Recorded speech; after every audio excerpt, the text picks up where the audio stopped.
En esta semana se ha registrado la mayor precipitación de lluvia por la influencia de diferentes fenómenos climáticos, lo que ha provocado aproximadamente 77 incidentes, entre ellos deslaves, derrumbes sobre viviendas e inundaciones, incluido el socavamiento subterráneo de un tramo de la ruta hacia el Pacífico, sobre el kilómetro 15. Ahí encuentran muchos factores.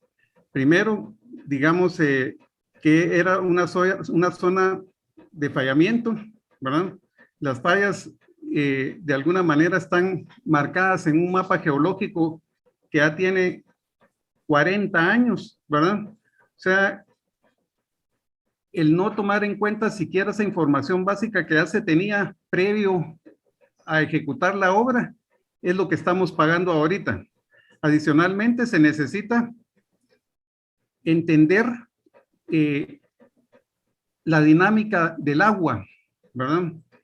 Porque al final de cuentas, las grandes crecidas y los datos históricos me sirven para saber a mí cuánta agua se puede transportar en un punto determinado. La caverna, que se ubica en el kilómetro 15, CA-09, en la entrada a Villanueva, denota un incremento de tamaño. En su momento, las autoridades habrían decidido utilizar un material conocido como lodocreto. Sin embargo, esto solo fue una solución temporal, según el experto. Paliativamente sí, pero habría que haber entendido o haber estudiado primero cómo estaba la situación en ese lugar, ¿verdad? De alguna manera, quien bajó ahí tuvo que haberse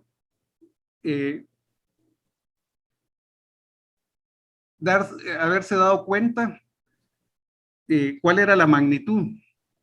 Y si no se tenía en cuenta o se consideraba que iba a ser muy grande, tenía que empezar a hacerse estudios, ¿verdad? Porque, digamos, tal vez la exploración inicial que se hizo no fue suficiente para la magnitud del problema que se tuvo. Autoridades decidieron suspender por al menos 48 horas los trabajos en el hundimiento del kilómetro 15.5 de la ruta al Pacífico. Según Covial, junto a la Coordinadora Nacional para la Reducción de Desastres CONRED, se realizan estudios y exploraciones en el área. Ahí es donde, digamos, interviene el cuantificar cuánta agua puede llegar a ese punto, ¿verdad? Y hacer el diseño del sistema hidráulico de drenaje adecuado, ¿verdad?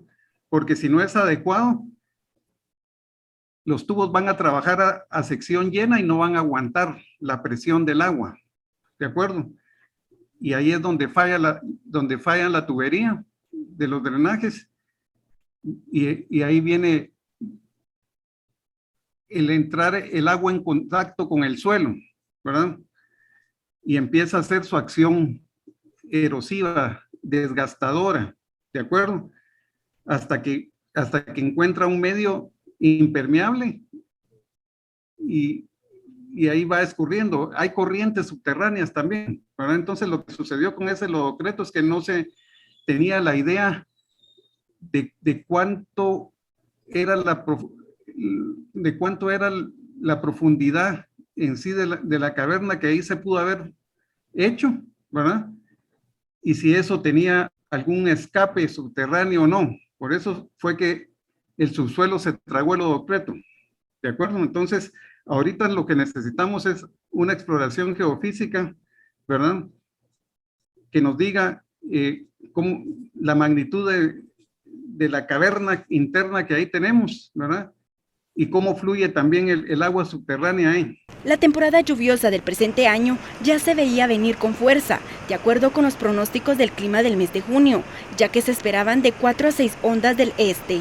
Por lo tanto, se prevé que la próxima semana sea la más copiosa. Condiciones podrían derribar en más riesgo por la saturación que ya presentan los suelos, por lo que existen rutas importantes del país que se han visto interrumpidas por deslaves y derrumbes. Es necesario hacer estudios científicos con ciencia básica, ¿verdad? Para que entendamos el entorno. Antes, en los años 50, el trazado de una carretera se hacía de manera geométrica, decimos en la jerga técnica, ¿verdad? Pero ya un criterio técnico no nos sirve porque nos damos cuenta que los procesos, el entorno y el relieve tienen sus complicaciones con ciertos fenómenos, ¿verdad? Entonces necesitamos, previo a hacer cualquier diseño, cualquier estructura, irnos a hacer investigación, ¿verdad? Para entender el entorno, para saber qué posibles problemas podemos tener nosotros en ese sentido, ¿verdad? O sea, si ya sabíamos ahí, por la experiencia del el evento sísmico del 76, que era una zona de fracturas, teníamos que hacer una investigación más exhaustiva en ese sentido, ¿verdad? Si sabemos también por la geomorfología de la cuenca, que ahí van a ir a drenar muchas aguas de manera natural, ¿verdad? Tendremos que entender cómo es que drenan esas aguas, ¿de acuerdo? Entonces, todo esto necesita estudio básico. Tras los sucesos registrados en infraestructura, carreteras y viviendas, los departamentos más afectados han sido Zacapa, Jalapa, Jutiapa, Chiquimula, Suchitepeques, Escuintla, Alta Verapaz y Quiché. Pero los incidentes abarcan áreas de los diferentes departamentos del país, donde las estructuras colapsan. Y en muchos casos la tierra desocava, especialmente en laderas, de ríos o montañas, donde se ubican carreteras hacia diferentes destinos turísticos y comerciales del país.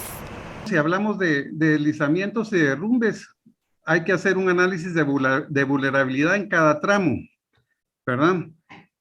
También aquí vuelvo a los estudios básicos que habría que hacer, ¿de acuerdo? Mientras no sepamos nosotros y no entendamos la situación, no vamos a poder hacer la obra de diseño, pero también hay que hacer un análisis costo-beneficio en ese sentido.